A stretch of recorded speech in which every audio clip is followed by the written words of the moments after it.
Hello, my name is 𝗬𝗃𝗀𝗃, and today I am so grateful to introduce to you Cindy Ann Olson. She is somebody who was introduced through a mutual friend of mine, 𝗬𝗃𝗃𝗀𝗃, and what I've come to really love about Cindy and her work is that she helps people figure out how to get pain-free, how to let go of fatigue using natural methods. And they're rooted in science. They're grounded, they're practical, they're step-by-step things that actually work in people's lives.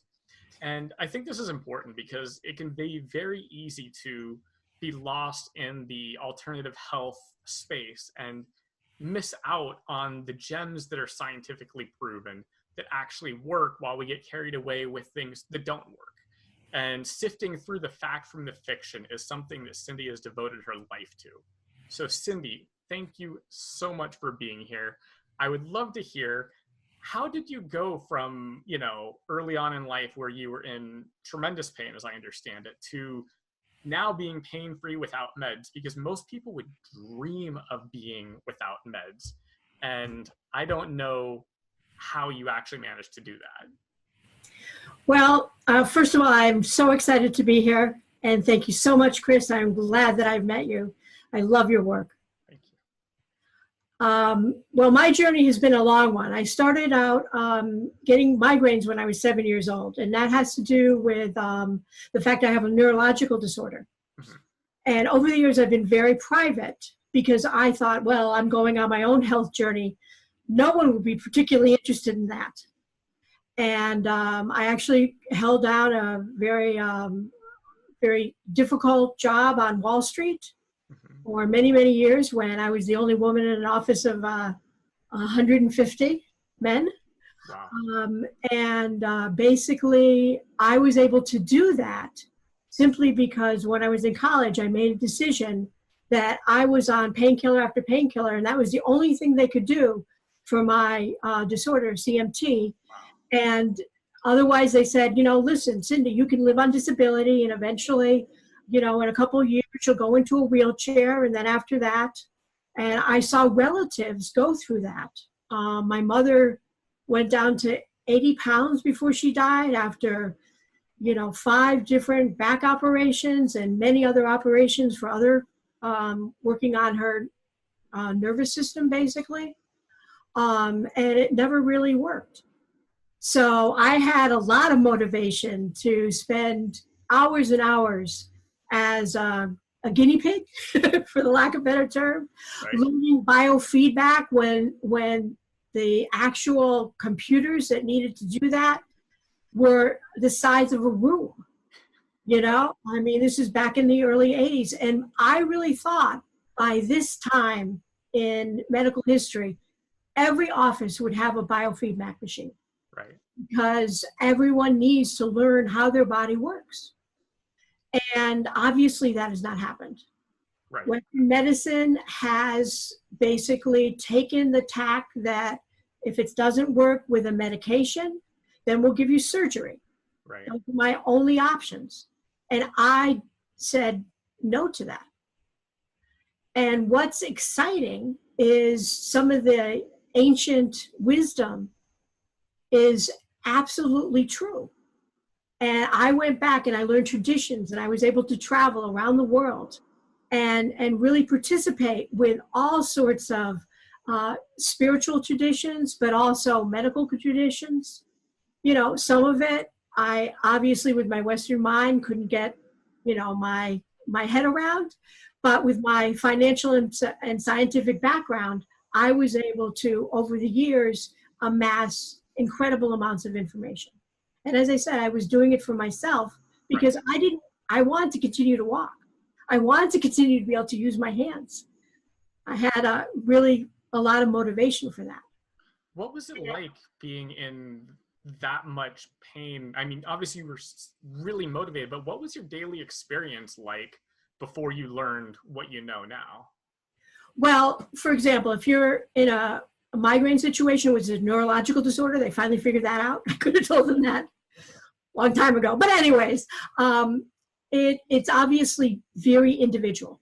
Mm-hmm. That's the thing you have to understand about pain. Your pain, yes, we can give you a pain scale, we can sort of understand if someone is squinting and upset that yes, they're experiencing pain. But, you know, I know about 200 different words that can describe different kinds of pain. And if someone says they have that kind of pain, then I will give them a different suggestion than I would for someone, you know, for example, if you have throbbing pain, you do something different than if you have stabbing pain. Right, and I would never have thought of that. I've had one migraine in my life. I get headaches probably a few times a month, mostly from not sleeping well. Or no, not actually, that's not true. Mostly kind of vision headaches, usually from working behind the computer a lot, right? So I get the ones that kind of wrap around and come, you know, in front of my eyes. But I had never thought about the idea that there's my alarm telling me I normally pick up from school today. But I actually have a day off today. He's going off on adventure. So I had never really thought about the idea that a headache, I just call it a headache, right? That different kinds of pain in my head could be representing different issues and have different sources and therefore different remedies. I honestly, just in talking this right now, like when I have a headache, I take one of two courses of action. If it is during the daytime and I know I need to be functioning, or if it's at night and I know I won't be able to sleep, I take Tylenol. I do the medical, you know, the conventional medical thing. Or if I feel like I will be able to go to sleep, then I'll go to sleep. But that's because I don't know any different. You know, I love natural healing methods, but these are things that are kind of foreign to me, is the idea that, in my case, something that feels incapacitating right, can actually be healed naturally. So I really love what you're up to, and I'm really curious more about this idea of different pains and different sources of the pain and different remedies for them. right. Well, first of all, most people don't understand that pain is a signal. Pain is actually life-saving. When my body was, you know, experiencing this, it was telling me that I had to pay attention, right? Yeah. But when I was experiencing, when I was very young, the migraines that I had all sorts of nausea with, and I would throw up, and I would have all sorts of visual manifestations that I would want to like lay under a blanket, you know, and rock back and forth. You know, I mean, if they asked me if it was a 10, I would have said absolutely. And my entire body got involved. It wasn't just in my head. But I was thought of as a shirker in my family, even though my mother would, you know, basically lay down periodically and not get up for 5 days because she had the same situation. But she needed me to fill in when she was down. So I had to overcome it. And she didn't really believe in taking medication. They finally took me to the doctor and he gave me some medication. But as I said, by the time I was in my 20s, I had taken every medication and they no longer worked. I would actually get something called rebound headaches. So even if I wasn't having a migraine, I would get a headache because it was basically from taking too much medication. Got it. So I finally said, okay, what is pain? That was my first question. I didn't even know what it was.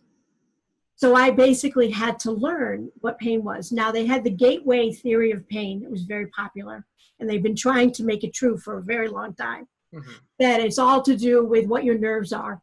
And if a nerve is, you know, actually touched or something like that, then you're going to feel pain, and there's nothing you can do about it. Okay.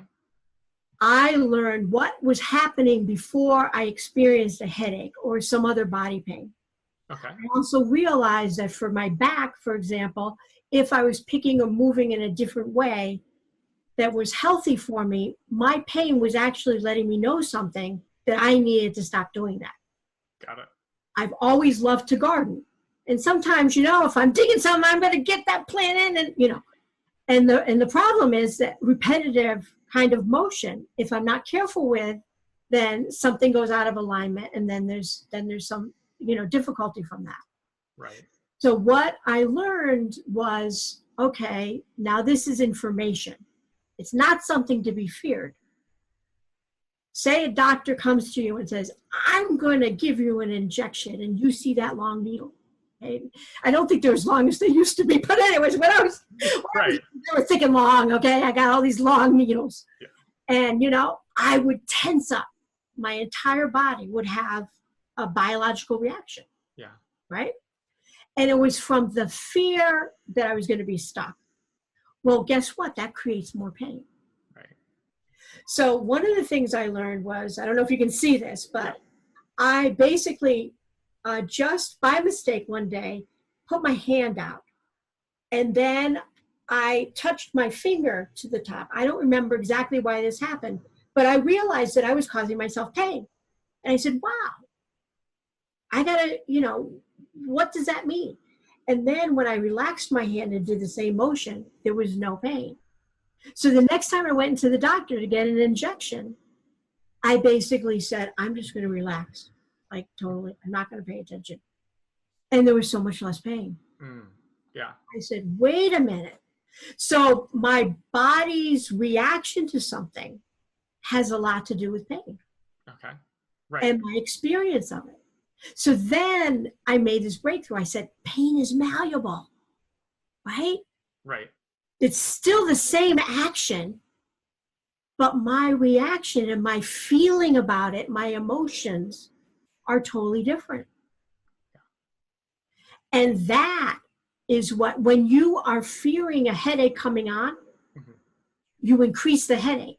If you take the fear away, got it, you have less headache. So why do you want to do face massage, right? When you're having a headache.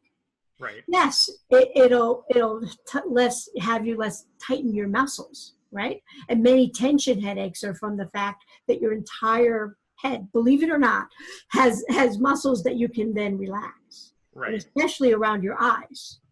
Yeah, I notice if I'm having a headache, I'm, you know, doing this and this. Right. And, right. Yeah.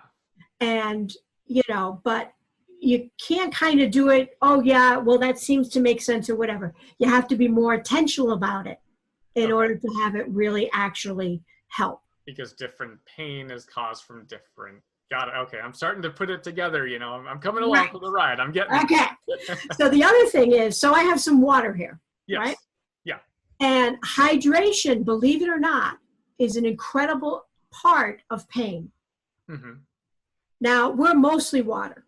Right, like 80% or something. I don't know what the math is, but. Well, they come up with different numbers periodically, and I think that's because different people are tested, okay? Fair enough, yep. But basically, a pain will be greater, I noticed, if I wasn't hydrated. Interesting, okay. Okay? The other thing is, how many of us really pay attention to breathing? Now we know I've forgotten for the last 10 minutes.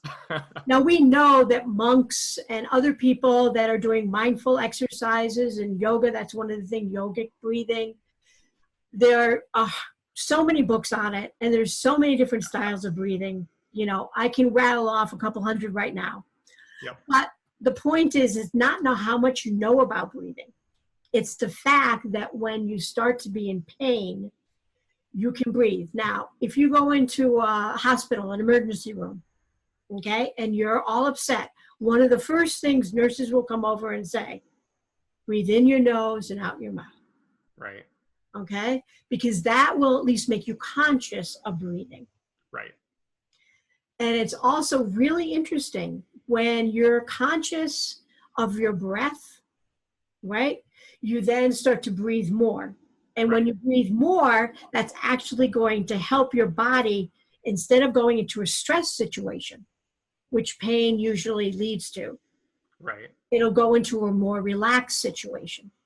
Got it. So I want to jump in here for a minute, because one of the things I talk about kind of in general when I'm writing and teaching and things like that is, you know, it's one thing to hear concepts and to understand like, oh, that makes sense and it works, you know, in most situations. But what I kind of liken it to, and I'll use an emotional pain metaphor here rather than a physical one, is emotionally we have different, you know, degrees of pain in our life. You know, there is the I'm disappointed, I'm sad, frustrated, kind of low level. Of course, even something like this, deep breathing and relaxing, can dissolve that pretty easily. Then we get into things that are like heartbreak. I got broken up with, you know, a relationship ended. And in those cases, you know, we end up going a little further. Deep breathing, it'll help, but there's usually more that needs to be done for us to feel whole again. Then we can go further down that rabbit hole to death, grief, the things that are really painful but manageable. And again, you know, deep breathing, it'll help us in the moment, but it usually won't help us get past that grief.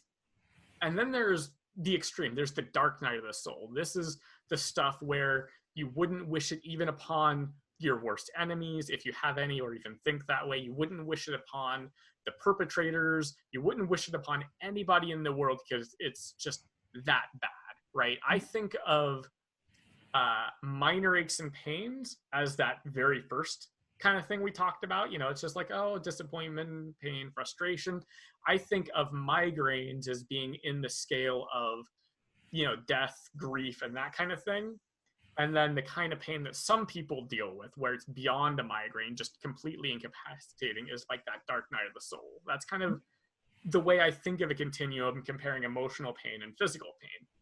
So what I want to know is, there's some people in our community who are in so much pain that they're going to look at you and say, so you want me to drink water and breathe deeply? Like, really, I've done that. That doesn't help. What do you got for me? Like, bring it to me. I'm taking all the medications. I'm doing everything my doctors say. I'm doing my naturopath. I'm doing my chiropractic. I'm doing my acupuncture. I'm doing everything I can, and I'm in pain.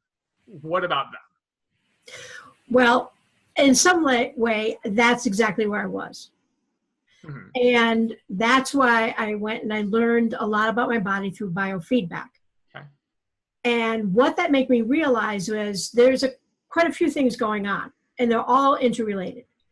So emotional pain, they're now figuring out, like in Japan, they realize that if someone has a heartbreak, that their heart is actually, you know, and they have a Japanese term for it, I can't remember at the moment, but they actually have a term that it actually hurts the heart and it causes like a little baby heart attack. Wow. I didn't know that. And there's been a lot of experimentation and documentation of that. So I don't know, maybe the Japanese have a stronger emotional responses to things than other countries, or maybe we're just all ignoring it. I don't know. Could be a little bit of both. I know a lot of us ignore the pain signals because, you know, at least in Western culture, you got to keep going. You got to work. You got to, like you had to take care of your mother. Like, you couldn't stop. It wasn't an option for many. It wasn't. Yeah. And for men, it's even worse, because men are basically told, you're not supposed to feel that. Don't cry. Don't, you know, be a man, et cetera, et cetera. And you tell this to a little boy. Right? So girls have it a little bit easier, but we also have to deal with menstruation. And man, my periods, when I was experiencing it, they were awful. I've known females who have said that, but I personally cannot relate. Really, really awful. Yeah. So the point was, I recognized when that was going on that I had a cycle of hormones that were ruling my life. Mm-hmm. So I said, I got to learn a lot about this so that I can then intervene, all right, and figure out how I can control that myself. Got it. And I wasn't going to go to the mountaintop, because I had people telling me I had to go to a mountaintop and do this for 30 years, and I wasn't willing to do that. Right. All right. But I did read a book, Laughter's the Best Medicine. I said, you know, he's onto something. Okay.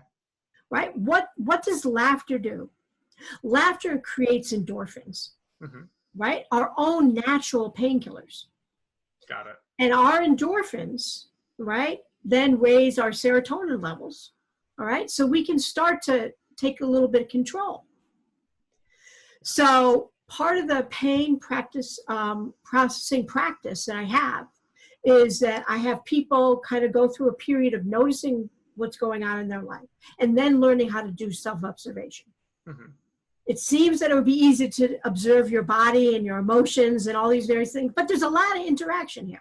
Yeah, no, right? it's you also have to notice what's going on the outside, right? Right. So you got headaches from using your computer. Yeah. I use the computer a lot more than I would like. Right. But, you know, this is part of life, and we have to make adjustments. But as soon as I feel like my eyes are getting dry, Mm-hmm. and I recognize, aha, something is going to happen, then I get up, right? I rinse off my face. Mm-hmm. I am pain-free because I know all the precursors to what my pain is. Got it. So if I were to really oversimplify, it sounds like there's kind of two more or less basic parts to pain management.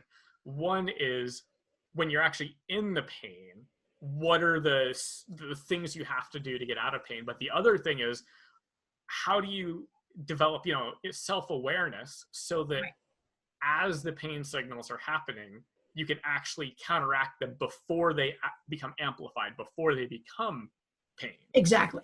Okay. Now, there's certain situations, all right? Mm-hmm. If you are in a surfing accident, okay, because I live by Venice Beach. Right. You're going to want to have Western medicine come stabilize you, take you to the hospital. And at that point, that's acute pain, all right? That's not giving you any more information. You broke your leg. You know you broke your leg. Right, yeah. Okay? I'm not suggesting to you, you're going to breathe out of that. Right. Okay? I'm not suggesting you can use acupuncture out of that. Right. I'm not suggesting that you're going to be able to change, all your endorphins, right? That you are basically going to be able to, no, that's acute pain. Take a painkiller. Right. Okay? I'm talking about chronic situations. Yeah. If you're in chronic pain, then something is wrong. Right? Yeah, exactly. And there's going to be an emotional part of this. There's going to be a psychological part of this. Because if you're in chronic pain, you're going to be depressed. I don't care. Right. That's a good point. Yeah, a lot of people don't acknowledge the emotional impact that pain has on them. And what you're talking about is perpetuating the pain cycle. Because then, as you were saying, if we tense up, like before that shot you were talking about, Mm-hmm. it's going to hurt more. And then next time we're going to be even more scared. Exactly. It sounds like similarly, if we're in pain, the more that we dive into feeling that pain, and instead of relaxing and cutting off the pain signals, it just keeps spiraling out of control. Exactly. So then I say you're in a pain cycle. Okay. And there's something interesting that humans have. We have our patterns of activity in our brain, mm-hmm. right? They're called neural pathways. The science has really proven, this works. But I understood that if I kept doing exactly the same thing when I had pain happen, mm-hmm. right, then that wasn't going to help me. I had to learn something new. I had to create a new... I want to interrupt for a minute. Sorry to interrupt. It's just an aha moment. So, in the body of work, I talk about the neurons that fire together, wire together. So it sounds like what you're saying is, we get in a habit. This is what I do when I get pain. It reinforces that. We keep doing that same thing to reinforce the pain. But what it sounds like you're leading into is a possibility that we could rewire and have a different habit when we get pain. So the new habit could be the same thing every time, but takes us away from pain, or are you going somewhere else with that? I'm curious. Exactly. So in other words, when we're in pain, mm-hmm. right? Chronic pain, you keep rolling down the same path, right? In the car. Yeah. You create ruts because you're only going to go there. What I'm saying is I want to turn and go to the beach. I don't want to go to the swamp, right? The swamp is the pain. I want to go to the beach and go hang out. Right. So the way I did that was really by saying, what am I thinking about? What am I feeling? And what the emotion is. So all of those are interrelated. Got it. Thoughts, feelings, and emotions. And it can go in any direction. So what you think about, right, can create a feeling, or a feeling can create a thought, right? And both of those can lead to emotions. Or the emotion can create certain thoughts and certain feelings. Right. Right? So when you're aware of those, you can say, aha, what am I doing, in my physical life? Is it every time that I see the color red? Because I actually was in a support group with someone who was totally triggered right? And got a headache whenever she saw red because something terrible in her past happened and someone was wearing red. Got it. Okay?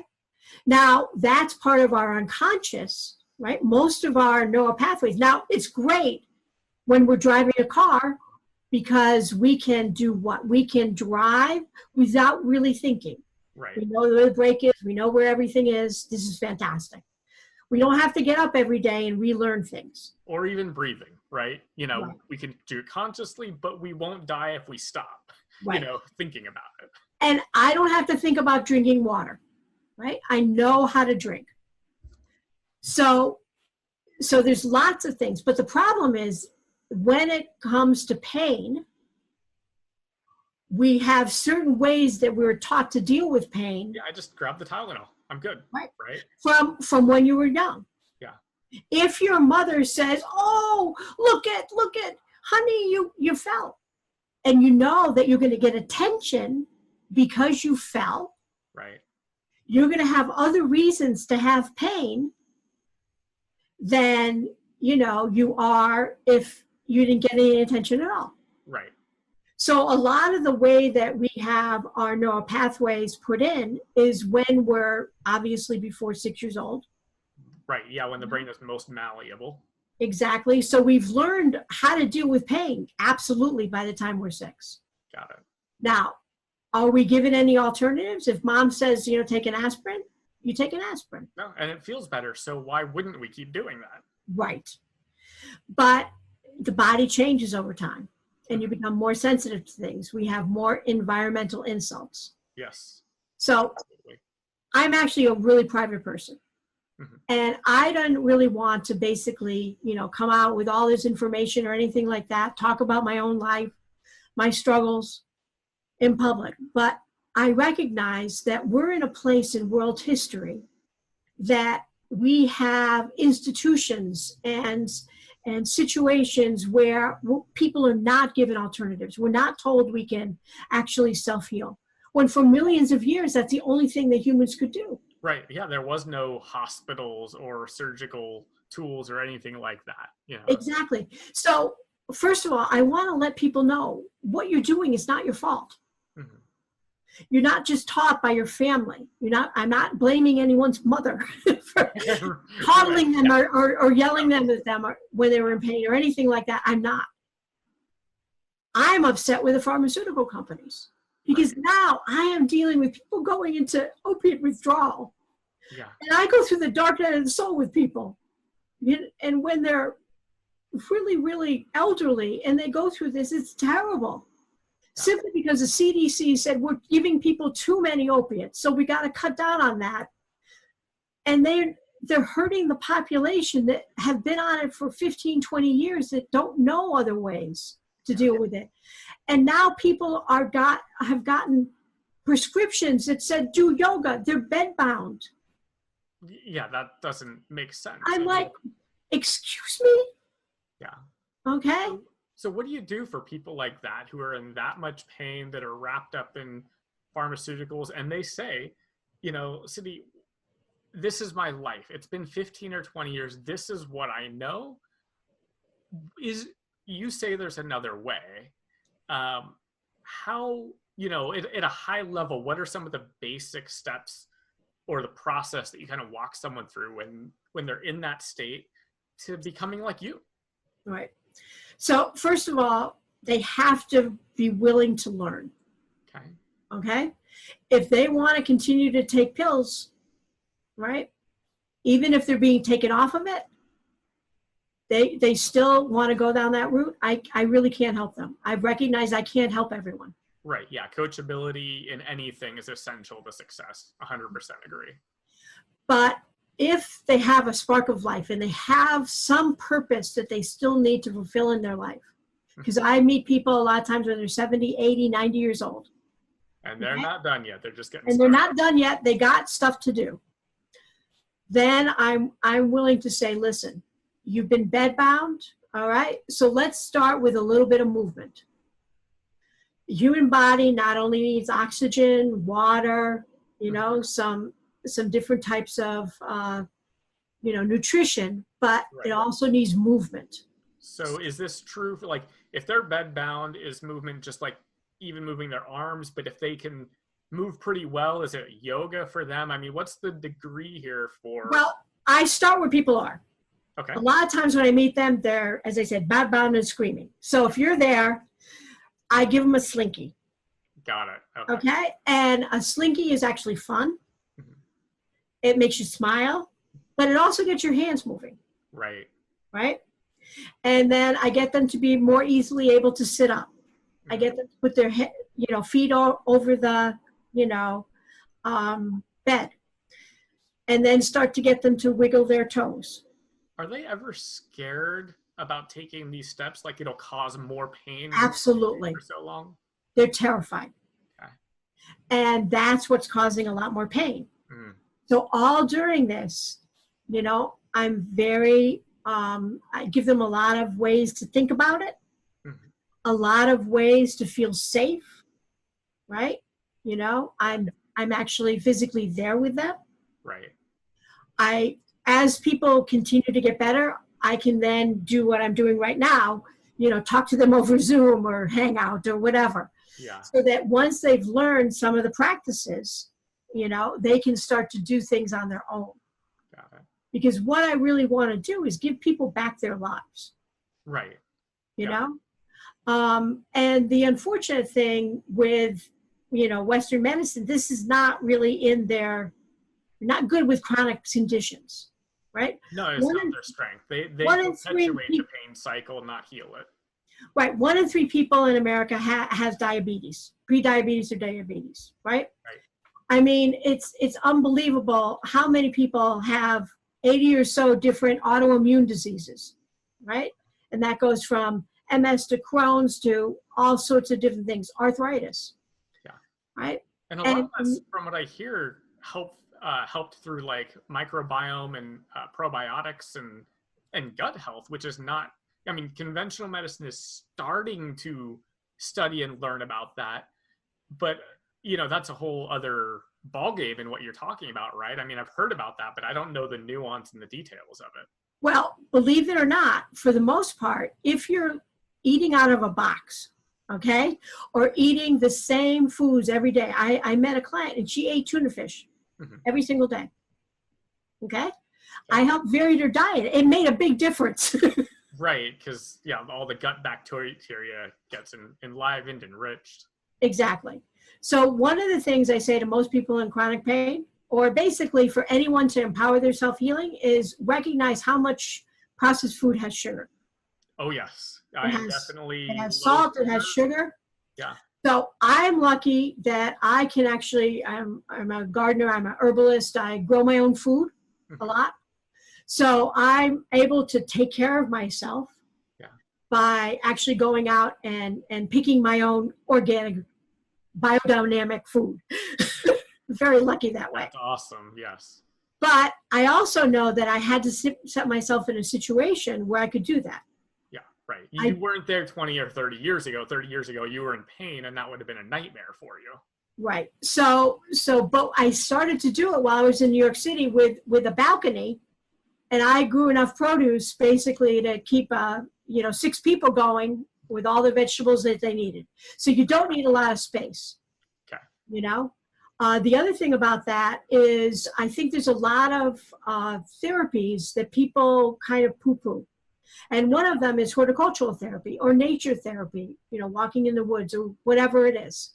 Right. Making that connection, people in the spiritual community like to say you need to be grounded.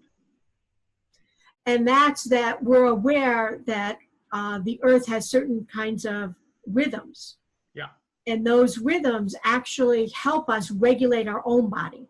I actually do have a grounding mat right here that's plugged into the my wall. Okay. Just for that reason, and I got it years ago. I don't think about it, but I know that it's there because I'm behind a computer all the time, that it's, not the next best thing, but it's somewhere down that continuum of better than not having it. So something came out, it was called earthing. Yes. And I was like, I always went barefoot, even in New York City, not necessarily on the pavement, but I would work in community gardens. I would take my shoes off. Right. So that has always been an important part of my healing. Another thing that people don't realize is how much sound makes a difference. Okay. So where you live, like when I was in New York City and if I had intrusive sounds, it was really difficult. Mm-hmm. But I learned a lot about, singing bowls and other things that actually, chanting. Right. Things that have been used for thousands of years, and it can be any tradition. I mean, I don't really care if you're chanting with the golden Om or if you're, doing Gregorian chant or some other tradition. To me, it really doesn't matter. What matters is it works for you. It makes you feel better. Yeah. So actually listening to music, singing, making music yourself is a wonderful way to, basically help yourself when you're in pain. Got it. So a lot of my clients, even when they're in bed, I ask them to hum at least. Mm. Because one of the major breakthroughs I did when I was covered, and really shaking from the migraine when I was young, yeah. I started to make a noise. I like hummed a little bit, almost by mistake. And then I said, well, let me try that again. It seemed like something happened. Right. And then I basically sang a Christmas carol because I knew the words. It wasn't Christmas, but I did. Sure. And it started to make me just relax a little bit. Mm. Now, whether it was a relaxation, whether it was the actual tune itself, whatever, all these things make a difference. So having frequencies change when you're in pain actually does make quite a bit of a difference. Got it. And there's something that's coming up to mind right now that I'm noticing is conventional medicine, when we look at pain, conventional medicine says, you have this one pain, this is the one thing, this is the silver bullet, this will fix it. And when that doesn't work, they go, well, then it must have been this thing. So we'll try that one. And because it's that one, here's your silver bullet. And it's like conventional medicine keeps, if they don't solve it with one thing, they go to the next thing and call it a silver bullet, next thing and call it a silver bullet. And what you're describing is almost like, from a financial perspective, I think of it like compound interest. You try these little things, and one humming plus some relaxation, plus some breathing, plus some water, plus a little bit of movement, it all compounds to, really make an effect. Or musically, someone might think of it as like a symphony. You have the violin, you have the trombone, you have, all these different pieces. And instead of looking at pain from, as I've often thought of it, honestly, myself, is because that's the paradigm I've been taught conventionally, pain comes from one source. You have your silver bullet. In my case, the silver bullet's been Tylenol.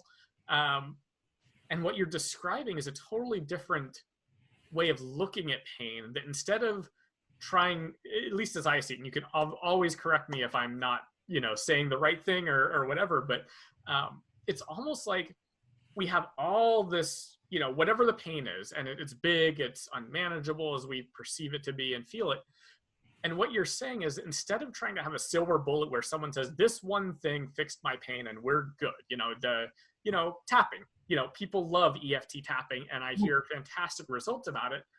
But if you talk to a tapper, they'll say that it solves every single thing. And yet some people tap and it doesn't solve everything for them. Right. So what it sounds like you're saying is, instead of looking for one silver bullet and saying, well, this one thing will fix pain, it's almost like you're saying, don't look at it in a short term, look at the long-term horizon. You've had pain for 5, 10, 15, 20 years.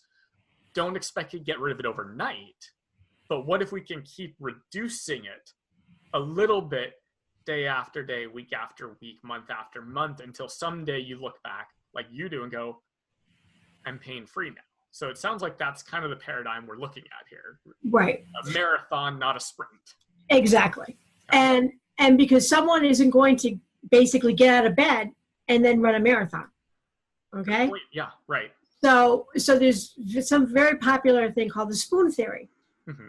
Right? And I'm kind of controversial with the fact that I say, when it comes to fatigue and things like that, people say, I only have 12 spoons today, and I'm only going to be able to, get out of bed and, get to my class, and that's all I'm going to be able to do, and then I'm going to have to go home and be exhausted. Got it. So if you decide that I'm limited. Right. If you decide that that is your paradigm, that is going to be your paradigm. Okay. I guarantee you. Right? Yeah. So a lot of times I'm dealing with people that have to get up and go to the bathroom. Okay. Right. And I'm like, yay, we're going to get up and go to the bathroom. You know? But they think that's one spoon. Right. Got it. And the thing is, after time, they realize they're going to be able to not only do that, they'll be able to do, you know, many more things. But it's not something that you can go from 0 to 60, right? You're not going to go from, you know, 1 spoon to 70 spoons. But the way that you think, right? This is going back to what your neural pathways are. The more that you can control that, the more you can give yourself positivity. Now, just like, you know, basically tapping, that works for some people. Right. Earthing works for other people. Right. Art therapy works for some people, right? So I categorize all sorts of different things, and you have to come up with your own individual toolbox, something that speaks to you. Right. Something that is going to work. With like figuring out what their unique pain-free things are, because there isn't really a one-size-fit-all kind of thing? There is not one size fits all. Okay. Because you're in pain for a very different set of history. Your history is different, your genetics is different, where you live is different, what you eat is different, what you breathe is different. I mean, many people are in pain because they live in a really polluted society. Right. So and they've been exposed to pain and have a different, like, we both could say my pain hurts right here, 1 inch this way. It's an 8 on a scale of 1 to 10. And what you're saying is they could have totally different ways that they need to go about managing that pain and healing. Right. Now, there's some similarities. Okay. And what I want people to walk away with is the fact that all pain on some level is the same. It doesn't matter if it's back pain. It doesn't matter if it's you know, migraine pain. It doesn't matter if it's your shoulder. It is simply a signal. But how it manifests, for how long it manifests, right, is what becomes a problem. Right, and how becoming a chronic problem. You know, I think that's part of, you know, when I think about my body of work, what I find most interesting about you is that it seems like almost, not everything, but a big chunk of what you're talking about is looking at the reality that pain is a habit. And if we want to change the habit of continually being in pain, we need to change the little habits that will allow us to, you know, get away from that one way that we, you know, deal with pain and the one pain habit that we have. Right. Not making sense, but. And recognizing that what you do beforehand make a very big difference. So you start to recognize that you have a certain, you know, way that you bend down to weed, right? And you do this again and again. I have a book coming out, and there's a story in it from, you know, a good friend of mine, and she gave herself really a terrible situation. She dislodged her entire shoulder because she kept weeding in the same way, and she did it for 3 weekends. And she said she was just going to do it because she wanted this done, right? And I'm like, well, why didn't you stop? And she said, no, I had to do it. Right. Yeah, that's our society. We have to do it. We have to go to work. We have to take care of the family member. Push through it, push through it, push through it. And I'm just saying that is wrong. It is. Okay. And then she said, well, I then, you know, took a painkiller when I went, you know, to work so I could get to work. Because, as I said, she did this over 3 weekends. Right. So that simply made her feel okay enough to continue to injure herself. Right. That's one thing I definitely have talked about in terms of emotional pain and the damage that positive thinking can often do when we only think positively and ignore the negative thoughts, because they're there as a signal. So just like emotional pain has negative thoughts, you're talking about the physical pain. We need to actually say, like, oh, this is telling me something that I need to listen to. Right. But I also want to tell you that emotional pain is real. Yeah. Right? Just like I was saying, the Japanese have decided heartbreak is actually affecting the heart. Right. You know, when we get a stomach ache, right? A lot of times we'll get an upset stomach from something that we're thinking about, Yep. right? Emotionally upset. So all these domains of the body, right, are all interrelated. So much of what we deal with pain is changing our stress responses. Now, our stress response was really helpful when we were living, you know, in caves and dealing, or on the sea, you know, basically savanna, where you had tigers running around, or lions, or this or that. We had to get away from them. Right. Is that like fight or flight is what you're referring to? Right. But it's not that simple. Okay. Okay. Everyone says it's fight or flight, but you can freeze.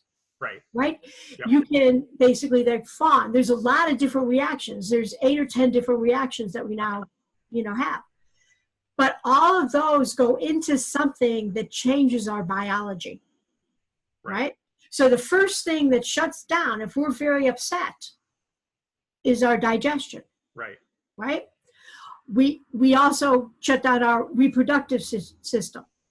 Yeah. Right? I remember when I was going through my dark night of the soul, I couldn't eat. Like, it literally was physically impossible, to the point where the only way I could get food in me was either a smoothie, because it was tricking me into drinking it, or I'd get some almonds and just chew them up until they were mush, and then swallow it like, you know, a supplement or whatever, because I could not eat. Like, I had to force even that little bit into me. So I totally get what you're talking about here.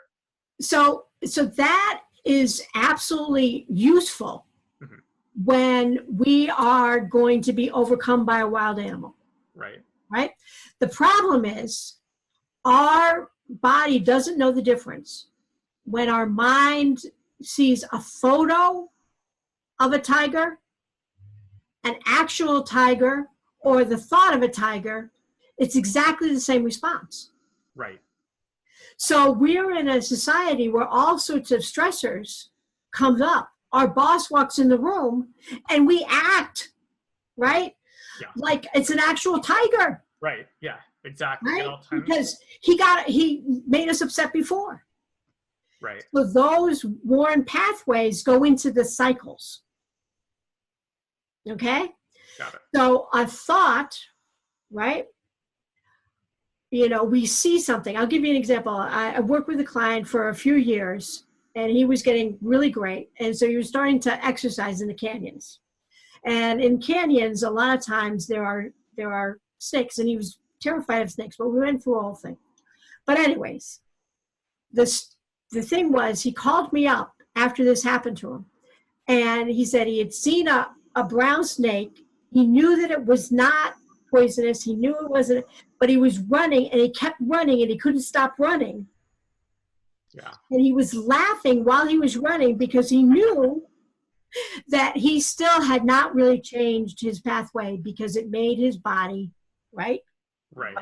But even in that, he probably changed it a little bit because he was laughing while he was doing it. Exactly. Yeah. So what's fascinating is we think that our mind and body are really separated, right? We're taught when we're young, but they're not at all. Yeah. And we can control both our mind and our bodies by doing things. And that's what I was saying. The laughter part of it was really fascinating. Yeah. Because he knew that he was creating endorphins, right? While he was doing it. So he wasn't scared anymore. Right. But he still could not stop from running. Well, yeah, because so there's the whole dark night of the soul. Right. You're not going to be able to get your digestion started again. Right. Right? Without basically learning to calm and smooth. Right. Got it. Right?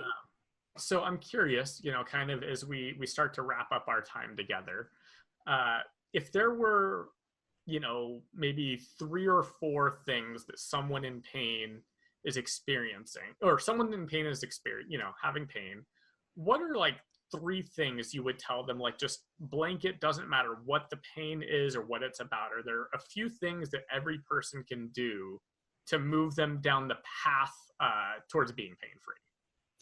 Well, what's interesting is if you're having a headache, right? What I always suggest to people is notice that, but then pick another pain-free part of your body. Okay. and really focus on that. Okay. So a lot of times I'll say if a person has a headache, then focus on your feet. Got Move it. your feet, Okay. have your toes, do this and that. I mean, spend a little time with that other part of the body. Mm-hmm. Okay.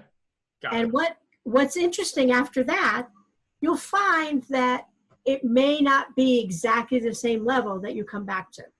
Got it. Okay. Okay. So some people call that distraction. I call that refocusing. Right. Well, also, I mean, you were talking about how much relaxation is important, and that's relaxation, really, bringing in the present moment, being here now. Right. And a lot of times what we haven't realized is what, preceded that actual pain. Right. You say you get headaches maybe from working on your computer too long, right? But do your eyes dry out?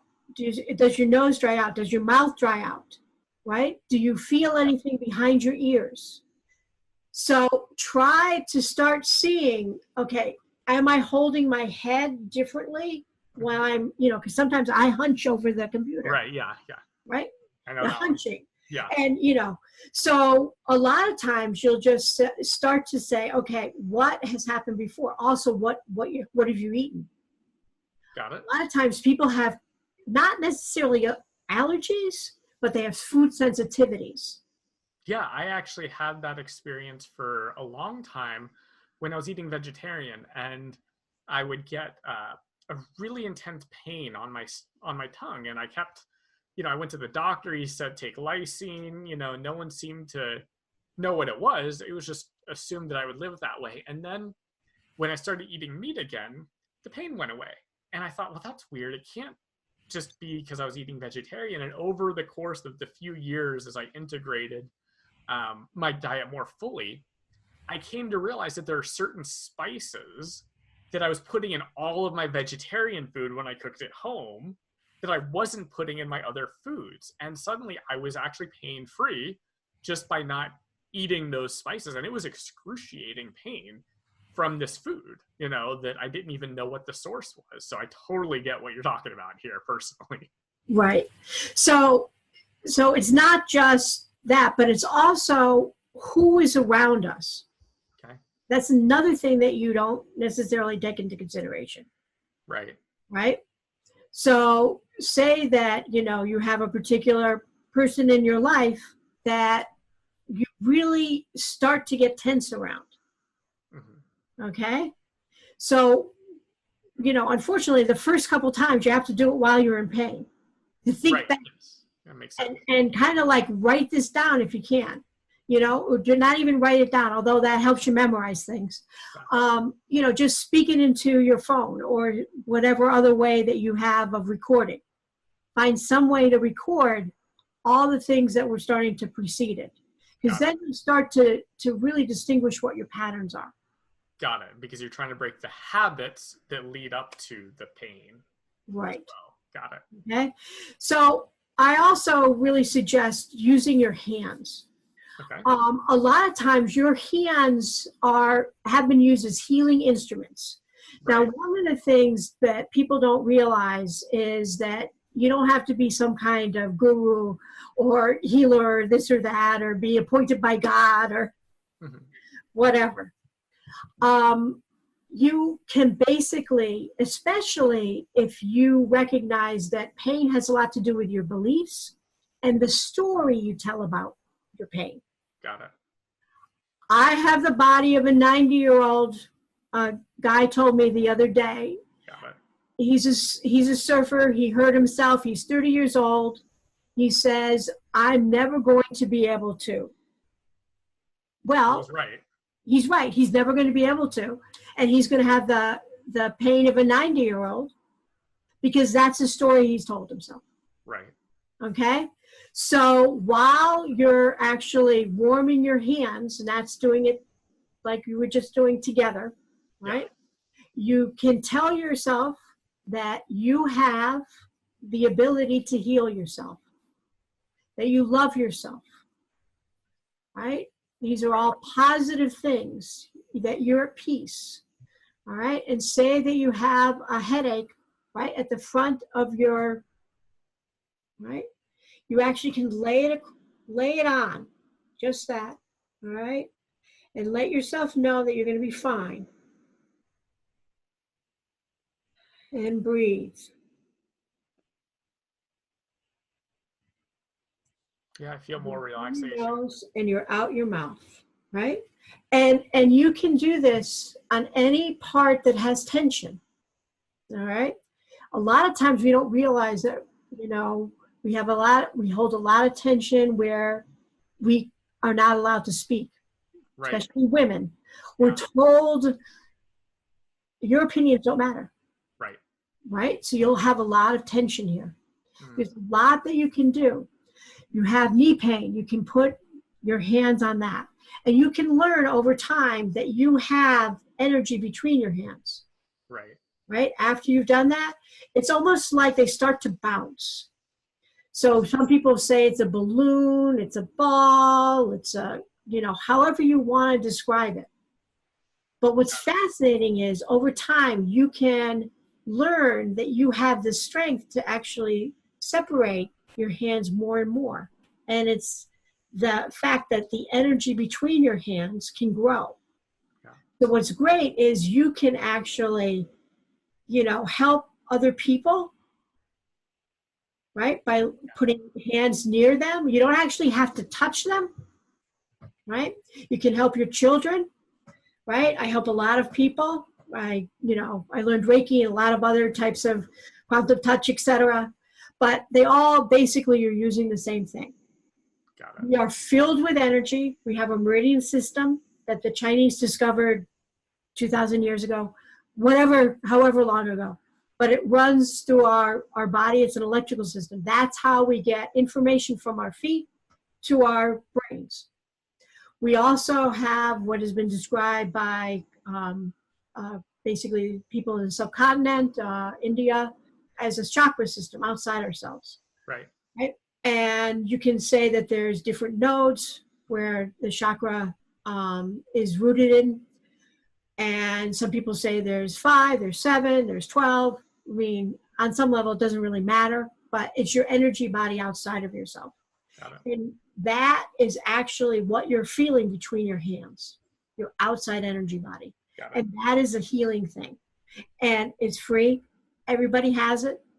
You don't really, I mean, yes, you can, there's lots of special training. I teach people how to do this, but, you know, on some level, I am so ecumenical. I don't care what the tradition is, as long as it works for you. Exactly. I definitely, have that same belief. My software testing background, it's like, if I do one thing and get a result, honestly, whatever that thing is in between, whatever we want to call it, doesn't really matter. It actually works, and that's something I really appreciate about you and the way you show up and what you do, is that you have looked at what actually works and found a way to take people in really extremely painful situations and help them find freedom, find peace in ways that conventional medicine isn't offering, and yet you're not doing anything outside of the ordinary. I think that's what's almost miraculous about it, is you're not doing something out of the ordinary. It's just out of the ordinary for conventional medicine, and they're still trying to catch up on this stuff. Well, what I have really found is that you can't necessarily help people by deadening things. So I, kind of go through the whole process that people are being treated by conventional, pain groups or, pain management. I mean, I have a lot of trouble with the idea of pain management, because we don't want to manage this. We want to understand it. We want to learn from it. And then we want to let it go. Right. So I'm not sure where the management comes in. But anyways, I love that. But one of the things that they like to do is to inject people with Botox now. Right. Okay. Now, Botox is from botulism, which is, which we're always afraid of as a terrible toxin, because it paralyzes. So if you were to take that unknowingly, basically it would paralyze your lungs and you wouldn't be able to actually breathe. And that's one of the terrible side effects of any of the opiates. People don't realize that it actually affects people's breathing. And so they mostly die because they actually can no longer have any respiration. It's not just that it shuts down your digestion, which is terrible. You know, everyone says opiate constipation, but it's not just that. So what's fascinating is, yeah, you get injected into your head and you're freezing that quote unquote nerve, but it actually doesn't necessarily make you feel better, because then you have numbness there, right? But that's a treatment that they give a lot of people that have terrible, head pain. Right. Now So it's they the have, illusion of helping, but really it's, temporary relieving of one symptom, but at the cost of other. right. And the long-term, how should I put it, situation may be not helped by the fact that they're regularly injecting you with paralyzing into your brain. I don't know. I mean, I would think that it would kind of disrupt our neural pathways, but maybe I'm wrong. Yeah. Anyways. Yeah. Right. Well, science will definitely have answers to that over time. Yeah. Sure. So what I like to do is say that you have a lot more control. You can absolutely empower your own self-healing. Your healing path is going to be somewhat different because the patterns that you have set up through your neural pathway is going to be different than mine. Right. But there are ways to change those. You can change your cycles. You can change your biochemistry all by yourself, right? It's not just that people that are yogas for, 30 years are the only ones that can basically change their blood pressure. You can change your own. There's lots of things that we can take control of in our actual bodies, and we can actually heal by using a lot of the things that are available to not just ourselves, but to everyone. And what's wonderful, as so many women are starting to recognize, we can help the next generation if we learn about ourselves. Yes. So what I consider is self-care is actually community care.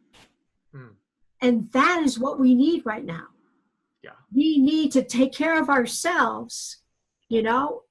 I just think if you're in pain, then you're not going to be able to do so many other things. Yeah. So take care of the pain first, get sleep, right? You're going to be in more pain if you're not sleeping. Oh, that is a whole other topic. I am 100% on board with you. The power of sleep is... It's healing. It's absolutely vital. So, and when you're in pain, you're not going to sleep as well. Yeah, absolutely. So it's unfortunately this, kind of tug of war that goes on that doesn't necessarily have to. That's a very good point. My health has tremendously improved since I've started taking my sleep seriously. And that's a whole topic worthy of literally another entire conversation. But my reality was, as an entrepreneur and a single full-time father, burning the candle at both ends, waking up early, taking care of my son, working, taking care of my son, working, and then eventually going to bed. I was getting sick, and it wasn't like I was getting like really sick, but I was getting sick frequently, like every few months, in a way that wasn't serving. And I totally didn't really understand how much of what we talked about today was affecting me. The drive, the more mentality, push the pain away, ignore it, Chris, just keep going, too much to do. And it turns out that I get way more done in my life now that I sleep a good night's sleep. So I definitely, will tackle that topic again on another day. For now, though, as we're wrapping up, I just want to say thank you so much for your time today. For everyone who is watching right now, I know there are some real gems in what we shared. And even more importantly, this is just the beginning. of the healing journey of becoming pain-free. So for everyone who's watching, if I understand correctly, you've got a free, I'll put a link below the video, but basically you're going to have a free video that people can get, and also they can apply with you to get a 15-minute pain-free strategy session. Right. So that actually, I'm going to give them a half an hour. You're awesome. Because I gotta listen to their story. Wow, that is a tremendous gift. Thank you so much for that, for your time, and for being the bright light that you are in our world. Oh, thank you so much, Chris. And thank you for being a bright light also, and continue to grow your wonderful community. Absolutely. You have an amazing weekend. Same to you. Take care. Bye-bye. Bye.